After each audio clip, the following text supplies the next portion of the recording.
तो hey what's up guys, welcome back to another video. Hope you are doing well. तो आज की इस वाली वीडियो से मैं अपना रिवीजन सीरीज शुरू कर देता हूँ। जैसे मैं आज मोल कॉन्सेप्ट का बहुत सारा होमवर्क दे दूंगा ताकि तुम लोग का भी मोल कॉन्सेप्ट रिवाइज हो जाए, मेरा भी मोल कॉन्सेप्ट रिवाइज हो जाए। क्योंकि कल संडे है तो कल मैं अपना सारा बैकलॉग खत्म कर लूंगा और मोल कॉन्सेप्ट को रिवाइज कर लूंगा, क्योंकि उसको पढ़े हुए बहुत दिन हो गया। और मैं सारा होमवर्क इजी नोट्स से दे दूंगा और वीडियो में दिखा भी दूंगा, तो अगर किसी के पास इजी नोट्स नहीं भी होगा तो वो भी कर लेगा उस होमवर्क को। और मैं डायरेक्ट पीडीएफ तो नहीं दे सकता हूँ, कॉपीराइट आ जाएगा, पर हाँ वीडियो में सारा क्वेश्चन दिखा दूंगा, तुम लोग देख लेना। और हम लोग कल की वीडियो में उसको डिस्कस भी कर लेंगे कौन कौन सा क्वेश्चन हार्ड था। और यार अभी तो मेरा मैथ्स में बहुत सारा बैकलॉग चल रहा है, पर मोस्ट प्रोबेबली मंडे को मैं सब खत्म करूँ। कल संडे और कल मैं पूरा ट्राई करूंगा कि सारा बैकलॉग खत्म हो जाए। उसके बाद हम लोग ब्लैक बुक से भी बनाना शुरू कर देंगे। मैं इसका भी सब तुम लोग को दिखा दूंगा। अगर किसी के पास ब्लैक बुक नहीं भी होगा तो वो भी बनाने लगेगा। और ऐसे मेरे पास फिजिक्स के लिए इरोडो भी रखा हुआ है, बहुत सारा बुक रखा हुआ है मेरे पास। तो इसी बहाने सब कोई बनाएंगे मजे से। मंडे से मैं इरोडो भी बनवान तो मंडे से मैं इरोडो का भी होमवर्क देने लूंगा। उसके बाद से मैं ब्लैक बुक का भी देने लूंगा और इजी नोट से तो दूंगा ही। ऐसे करते करते हम लोग आगे भी होते रहेगा, पीछे का भी सब रिवाइज होता रहेगा। और आज तो मैं सारा थर्मोडायनेमिक्स का भी दिखा दूंगा, अगर किसी को थर्मोडायनेमिक्स का भी कुछ क्वेश्चन करना होगा, क्योंकि थोड़ा सा तो थर्मोडायनेमिक्स खत्म ही हो गया और मैं आज रात में करने भी वाला हूँ थर्मो का क्वेश्चन। तो किसी को करना होगा तो वो भी कर लेना है ईजी नोट से। और यार प्लीज कोई कमेंट्स में रिवीजन प्लान बना देना। जैसे मैं कल से शुरू कर रहा हूँ मोल कॉन्सेप्ट, तो उसके बाद का सारा चैप्टर तुम लोग ही बता देना कि कौन कौन से चैप्टर मेरे को कवर करना चाहिए। और इस वीडियो के एंड में मैं ये भी बता दूंगा कि मेरा कल का क्या क्या प्लानिंग है। मतलब बहुत सारा बैकलॉग है मेरा, उसके साथ साथ मेरे को मोल कॉन्सेप्ट कल रिवाइज भी करना है। मैं कल इसीलिए एक ही चैप्टर ले रहा हूँ रिवाइज करने को, क्योंकि मेरा 8-9 लेक्चर का बैकलॉग है मैथ्स में। तो मैं ट्राई करूंगा कि वो सब खत्म हो जाएगा। उसके बाद अगले संडे से हम लोग एक दिन में 3 4 चैप्टर रिवाइज करेंगे। तो अभी तो भाई फिजिक्स में सर्कुलर मोशन चल रहा है, और सर्कुलर मोशन मेरे को 11th क्लास में बहुत सारा दिक्कत है, पर अभी तो सब स्मूथ ही चल रहा है। अभी कुछ खास क्वेश्चन मैं ट्राई नहीं किया हूँ। तो अगर कोई डीपीपी बनाया हो ना तो मेरे को कमेंट्स में जरूर बताना कि डीपीपी अच्छा है कि नहीं। मतलब मेरे को ट्राई करना चाहिए सारा क्वेश्चन, क्योंकि मैं सुन रहा हूँ कि डीपीपी एकदम ही फालतू है, बहुत आसान क्वेश्चन आ रहा है, इसलिए मैं ट्राई नहीं कर रहा हूँ। सो कमेंट्स में प्लीज ये बता देना कि डीपीपी, वरना तो मैं मंडे से इरोडो का क्वेश्चन देना शुरू ही कर दूंगा। और सब कुछ साथ में बनाया जाएगा यार, हर क्लास में डिस्कस किया जाएगा कि इस क्वेश्चन में डाउट है, इस क्वेश्चन में डाउट है। मैं एक सेपरेट वीडियो ही बना दूंगा इरोडो, ब्लैक बुक और इजी नोट्स के लिए। तीनों क्वेश्चन अपना मस्त डिस्कस किया जाएगा और उसी में होमवर्क भी ऐड कर दूंगा।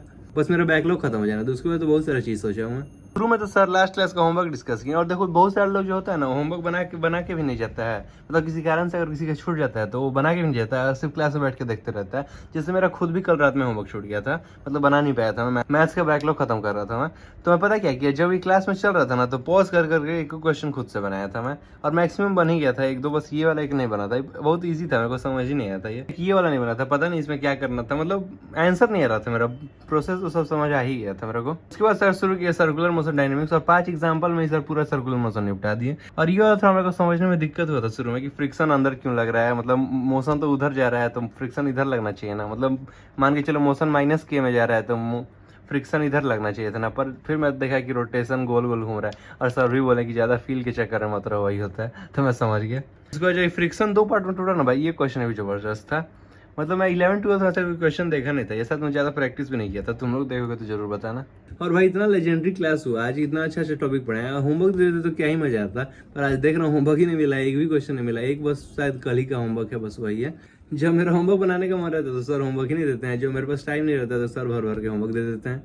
और यार तुम लोग को वर्क और एनर्जी वाला होमवर्क हुआ था जो लास्ट के 3 लेक्चर या शायद 2 लेक्चर में दिए थे, मेरा नहीं हुआ। तो अगर किसी और का भी नहीं हुआ होगा ना तो प्लीज करके कल रखना है, कल वाली वीडियो में डिस्कस कर ही दूंगा। तो आज तो यार सबसे पहले सर होमवर्क का 1-2 क्वेश्चन डिस्कस कराएं, उसके बाद पॉइजन रेशियो बताएं। इसको याद करना बहुत जरूरी है भाई, मैं तो किसी क्वेश्चन में दिया हुआ नहीं देखा हूँ। सर तो बोले थे कि दिया हुआ रहेगा, पर इसको याद कर लोगे ना तो ज्यादा ही अच्छा रहेगा।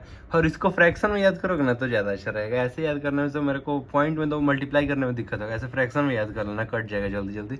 उसके बाद ये वाला क्वेश्चन तो आसान था, होमवर्क मिला था, इसको तो मैं कर ही लिया था, ये वाला भी कर हो गया था। तो इसका तो सर फालतू मेरे हिसाब से इतना डेरिवेशन करा दी, कोई ध्यान भी नहीं दिया होगा ऊपर से। ये तो सिर्फ याद करने वाला है, ये बिना याद किए कुछ होगा थोड़ी, वहाँ पे डिराइव थोड़ी करोगे एग्जाम में बैठ के।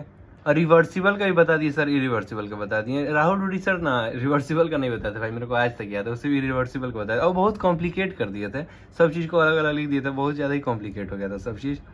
और यार ये जो लास्ट का पार्ट है ना, ये तो मैं अभी पढ़ा भी नहीं हूँ। मतलब थर्मोडायनेमिक्स का भी इजी नोट से बनाऊंगा, उसके बाद इसको कंप्लीट करूंगा। पता है भाई पूरा लेक्चर कर रहा था मैं धीरे धीरे, लाइव तो कर नहीं रहा था मैं, लेक्चर खत्म होने के बाद ही शुरू किया था। और उसके बाद जैसे वो 1 घंटा 30 मिनट तक, 1 घंटा 20 मिनट तक पढ़ाई हुआ ना, मेरा एकदम दिमाग ही खराब हो गया। अब नहीं पढ़ूंगा, एकदम मन ही हट गया। तुम लोग के साथ होता है कि नहीं ऐसा कभी, कि अब मतलब दिमाग में कुछ जा ही नहीं रहा था। मन तो कर रहा था कि हाँ कंप्लीट कर जाऊँ, पर दिमाग में कुछ जा नहीं रहा था। तो सोचा कि जब समझ ही नहीं आ रहा तो पढ़ के फायदा क्या है, थोड़ा ब्रेक ले लिया, उसके बाद अभी करूंगा। और जितना भी थर्मोडायनेमिक्स पढ़ाई हुआ है ना उतना क्वेश्चन मैं आज कर जाऊंगा रात तक। मतलब सब इजी क्वेश्चन है, जैसे 5-6 या ऊपर जो 3-4 हो गया, पर शायद उसके बाद अच्छे से क्वेश्चन। वैसे मैं सब क्वेश्चन दिखाई देता हूँ, किसी को करना हो तो कर लेना। 7 इधर अब डायरेक्ट पूरा उसका PDF थोड़ी दे दूंगा, पर हाँ इसमें से जिसको जिसको देख के करना होगा वो पॉज कर करके कर लेना, क्योंकि मैं भी करूँगा ये सारे क्वेश्चन, तो हम लोग कल डिस्कस भी कर देंगे। 12, 13, 15 तक यहाँ पे है, 18 तक 19 तक यहाँ पे है, उसके बाद इधर भी कोई क्वेश्चन है क्या देख लेना तुम लोग खुद ही से, पॉज कर करके तुम लोग देखना ना। यहाँ पे देखो एक ग्राफ दिया हुआ है जो sir mono atomic, di atomic, tri atomic का बताया था, ऊपर भी सब क्वेश्चन दिया हुआ है।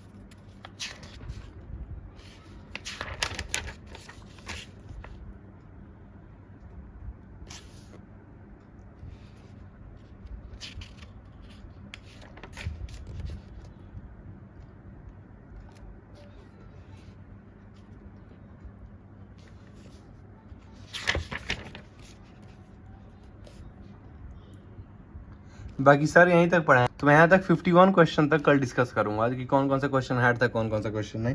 तो जिसको जिसको करना होगा पॉज कर लेना। और यार कमेंट्स में ये भी बता देना कि इसमें कॉपीराइट नहीं आ जाएगा, जो मैं इतना क्लियरली दिखा दे रहा हूँ सारा क्वेश्चन। तो मेरे हिसाब से तो नहीं आना चाहिए, वीडियो में दिखा रहा हूँ, ऐसे कोई खास बात भी नहीं है। किसी को करना होगा तो कर लेना, और अगर कोई खरीदने का सोच रहे तो एकदम ही खरीद लेना, मेरे हिसाब से तो बहुत खतरनाक बुक है। और ये मैथ्स में तो ये बहुत सारा बैकलॉग है मेरा, पर मंडे तक मैं सब खत्म कर लूंगा। तो मंडे से मैं KTK और TH भी डिस्कस कर लूंगा। बहुत सारे लोग बोल रहे थे भाई KTK TH डिस्कस करो, तो उसमें बहुत सारा दिक्कत आता है, तो मैं उन दोनों को भी डिस्कस करना शुरू कर दूंगा मंडे से। अभी तो बहुत सारा बैकलॉग है मेरा, बस मेरा मैथ्स का बैकलॉग खत्म होना था, उसके बाद तो मैं इससे भी सारे क्वेश्चन देने लगूंगा। और क्वाड्रेटिक इक्वेशन का सब रिवीजन करके रखना। मंडे या ट्यूसडे को मैं क्वाड्रेटिक इक्वेशन से इससे होमवर्क दे दूंगा, जैसे आज दिखाया ना वैसे दिखा दूंगा क्वाड्रेटिक इक्वेशन का। और भाई पहले ही बता देता हूँ, कल हम लोग मोल कॉन्सेप्ट शुरू करेंगे रिवीजन में, तो जिसके पास इजी नोट्स होगा वो मोल कॉन्सेप्ट का सारा क्वेश्चन करके रखना, शायद 100 या 150 क्वेश्चन है। और जिसके पास नहीं है वो कमेंट कर देना, मैं उसको टेलीग्राम पे भेज दूंगा फोटो खींच के। भाई बहुत सारे लोग सोच रहे हो कि मेरा संडे का प्लान क्या है, तो मैं सब चीज लिख के रखा हूँ। जैसे मैथ्स में मेरा 8 लेक्चर का बैकलॉग है, मैं इसको निपटाऊंगा। इसमें निपटाने में तो बहुत टाइम लग जाएगा। जैसे आज इसका ट्राई करूंगा कि मैं 3 लेक्चर कर लूँ, और कल इसका 5 लेक्चर कर लूंगा। तो मतलब मोस्ट प्रोबेबली मेरा सारा टाइम तो इसी के अंदर चला जाएगा। पर मैं उसके बाद ट्राई करूँगा कि जो NLM का 2 लेक्चर है ना, ये संडे को तो नहीं करूँ, पर मंडे ट्यूसडे को करूँ, क्योंकि बहुत सारा लेक्चर हो जाएगा पहले ही। तो मैं सबसे पहले ट्राई करूँगा कि मैं WP का क्वेश्चन कर लूँ, जो होमवर्क क्वेश्चन मिला था ना लास्ट 2 लेक्चर में। तो अगर कोई नहीं किया होगा तो वो भी करके रखना, मैं कल वाली वीडियो या परसों वाली वीडियो में इसको डिस्कस कर दूंगा। और केमिस्ट्री में मोल कॉन्सेप्ट का तो रिवीजन होगा। इस अगर तुम लोग के पास इजी नोट्स होगा तो उससे कर लेना क्वेश्चन, मैं कल डिस्कस कर दूंगा। अगर तुम लोग के पास नहीं होगा तो मेरे को टेलीग्राम पे मैसेज कर देना, मैं टेलीग्राम पे तुम लोग को फोटो भेज दूंगा। और मैं ये चाहता हूँ कि जो मैं बनाऊँ सबको भी बनाए, मतलब सबको का फायदा हो। जैसे मैं रोडो सबका फोटो भेज दूंगा, अगर किसी को चाहिए होगा तो मैं क्या करूँगा, बुक रख के सबको भी बनाए, सबको सिलेक्शन ले। जैसे कल मैं मोल कॉन्सेप्ट का टारगेट दिया हूँ, उसके अगले दिन शायद हम लोग शुरू करेंगे, most probably motion in plane शुरू किया जाएगा। तो ऐसे कोई सिस्टमेटिकली भेज देना तो कमेंट्स में कि कौन सा चैप्टर हम लोग को अब रिवाइज करना चाहिए, और जो चल रहा है वो तो चलेगा ही। अब थोड़ा ज्यादा सीरियस भी होना पड़ेगा, अब तो 6-7 महीने में एग्जाम भी है हम लोग का। तो अरे यार आज तो नीट का रिजल्ट भी आया था, पिछले साल 720 आ गया था बहुत सारे बच्चों का, एक 67 या 68 बच्चों का 720 आ गया था। इस बार तो एक भी बच्चा 700 क्रॉस नहीं कर पाया था।